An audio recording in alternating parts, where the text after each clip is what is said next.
Hello, today I'm going to talk about Elvis Presley. Whenever I talk about Elvis Presley, sing like him or dress like him, I have to look like him in some way or form because Elvis is literally, his music gets me through struggles.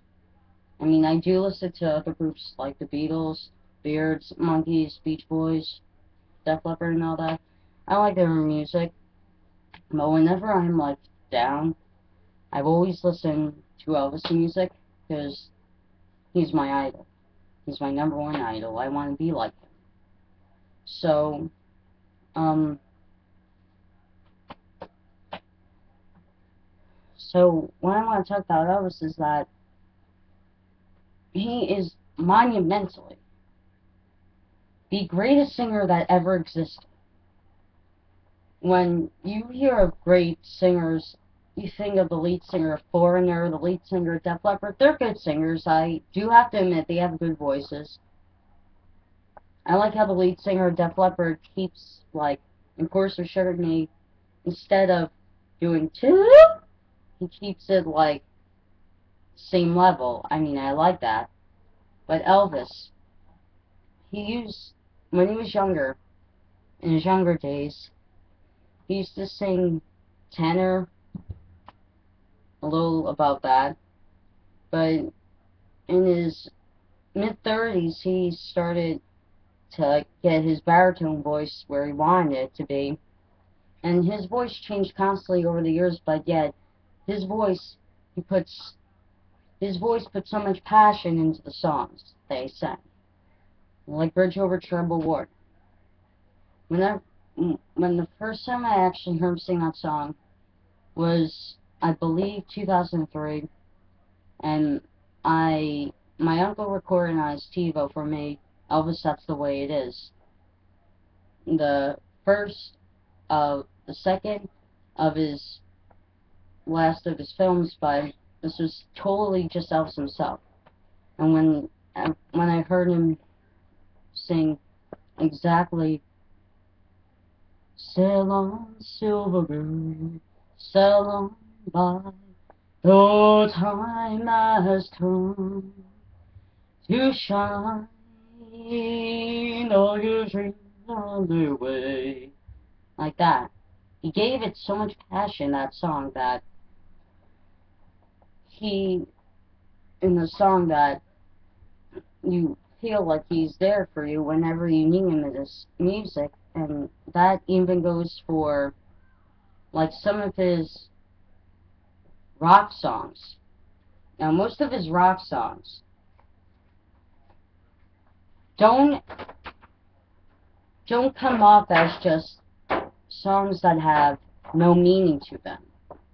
The songs that he sang, he specifically picked himself, because he didn't want to sing a song that was based on nothing. He wanted a song that was based on something particular that could connect to his audience. And that's what I like about Elvis's music, because every song that he sings connects to his audience. And that's what I feel about music. You have to sing songs that connect to your audience. Because if Elvis didn't do that, he wouldn't be famous still today. He would be forgotten about. He hasn't been forgotten about because he is the king of rock and roll.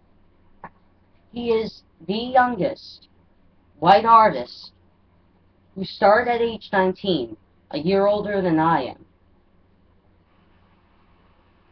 he was a truck driver. And what do people think of truck drivers? They have no talent. He had lots of talent. He would sing when he was younger. He played guitar by ear. He taught himself, and he had lots of talent. And when he sang, "Well, that's alright, no mama, that's alright with you. That's alright, no mama, just any way you do, well, that's alright." Sam Phillips, and I quote Sam Phillips, he said, "Boy, what the hell you been hiding from me? I didn't know you could sing that music." And Elvis responded back to him, "I sing all kinds. Hillbilly, pop, rock." And he said, Whatever that was, go back and do it again. And that's where my mom like became his first local hit. But if it wasn't for Colonel Tom Parker, even though he wasn't asked to Elvis, I will have to say he wasn't asked to Elvis. But he was smart. He was a smart businessman. I gotta give him credit for that. Because he booked Elvis on TV shows. Now, Burt Reynolds, sure, he's one of the greatest actors of all time. One of them. He's in the top 50 list. Gene Kelly, Frank Sinatra and all that, Elvis, they're in the top 10 list. Burt Reynolds, yeah, he's in the top 50 list. But Elvis asked Colonel Tom Parker why he has to do these TV shows. He doesn't want to do them. He wants to be in the West Side Story. He said, Elvis, everyone will watch you on a movie or a television show more than they'll see you in a movie about gang dancers or a Burt Reynolds movie. And theoretically, that was being a fuck by basically saying Elvis shouldn't be in that movie, but even though he was being a fuck, he said that. But he made a good point, because when Elvis made his first appearance on the Dorsey Brothers stage show with Heartbreak Hotel, that became his first national hit and his first gold record. But when he drived his legs, it got the girls crazy to watch him more. And record sales went up, action figures, guitars, posters, fans, books, video, well, not videos, records, like everything produced more of Elvis because of the sex appeal that he had. And it's good that he did more television and more. Some of his films were good, but some of them were pointless. And I could see why he said that he's sick of being all these fake heroes and all that. I can understand why he said that. But it's good that he did more of that because that brought more revenue to him. That made him more popular to the younger audience. Because each year, a different younger audience would come. By the time 1968 came around, Elvis was late 20s, early 30s. And what was he supposed to do in 1960 when the British invasion was coming to America and the Rolling Stones basically topped every Beatles, Elvis, Monkees, Beards, Animals song? What was Elvis supposed to do? Was he supposed to sit back and lounge? No. He did a comeback special. And when he did that comeback special in 1968, or known as Black Leather, because he had a black leather jumpsuit, full black leather. Not fake, that plastic leather shit. It's real black leather.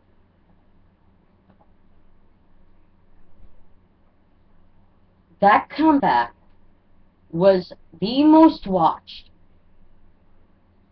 well, second most watched Elvis special. Because he's been off the scene for 7 years, making these pointless movies, but yet some of them were good. Viva Las Vegas is personally his best to me, but to him he liked King Creole because it spoke to him about his past. But yeah, I mean, that was second most watched. And after he did that, he watched it like crazy over and over again because he was like, still have it. And he brought a younger audience to love it. And he kept doing that. In 1973, Elvis fans, you know, I know, for the people that don't know that much about Elvis, the Aloha from Hawaii concert, that was the #1 most watched television program in all music television program in history. The two shows to still hold a #1 spot are Elvis Aloha from Hawaii, which would be a concert, Viva Satellite, that it was around the world. And 2, Who Shot JR from Dallas. No one can top that cliffhanger at all. People try, they fail, epically. All my children, I gotta give them credit, they almost topped Who Shot JR. They were off by about 500 million. Yeah, about that. That's a rough estimation, but I think they were off by about 500 million. They almost topped Who Shot JR. Almost. But, anyway, I'm getting off the subject. His Law from Hawaii special was so popular that usually an Elvis record, like the local hit, like the Sun Records and all that, usually about 500 would be sold up here in the north. More would be sold down the south because that's where the revenue comes. But by the time Elvis went national, hell, there was like over 3 million copies that would be sold. But the Law from Hawaii special, like I said, was so popular internationally as itself. Take that 3 million records, double it by 2.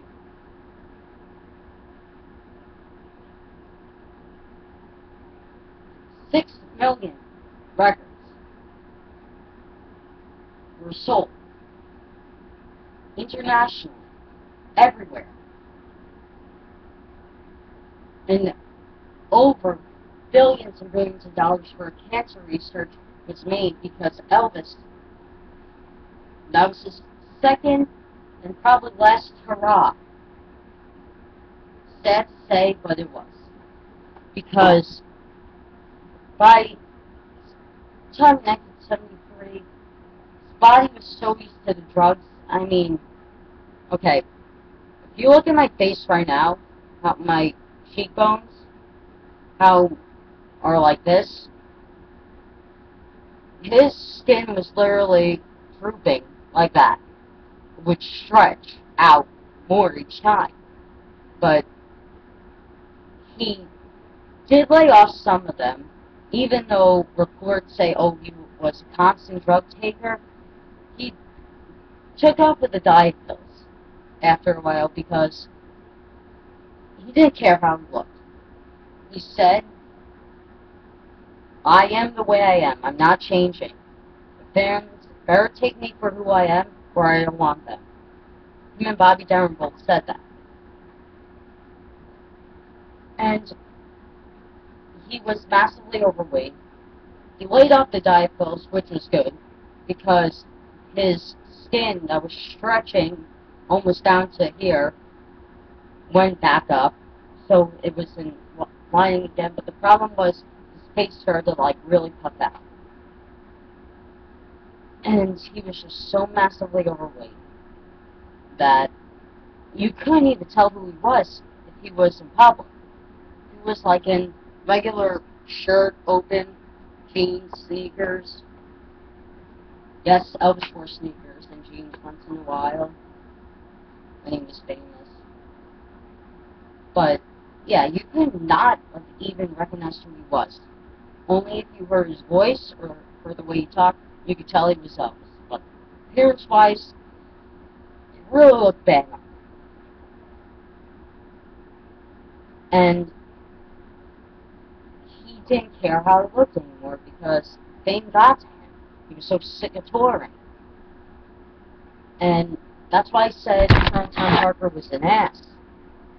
Because he didn't stop with the touring in the States because he was an illegal immigrant. Keep that in mind. He was an illegal immigrant. So Elvis couldn't tour in England, couldn't tour in Europe, couldn't tour in Asia, couldn't tour in Tokyo because his manager was an illegal immigrant. So we just toured in the States. The only out-of-nation of the United States he toured was Canada. And that brought him some joy because he was out of the States performing. But otherwise, he was basically just in the States. The places he performed before, he said, why was the point anymore? And the fact that his marriage ended after 4 years. That really hurt him as well. His family meant a lot to him. And his life has been highs and lows, and more lows, and some more highs. But his life is purely amazing. It'll take me 5 hours to explain his whole life. I'm not going to take 5 hours because I don't want to bore you to death. But if you do get the time, for the non-Elvis fans, you will become an Elvis fan. Because if you listen to his early songs, his later songs, they keep changing to me each time, but keep in mind, Elvis is still the king of rock and roll. Thank you for your time.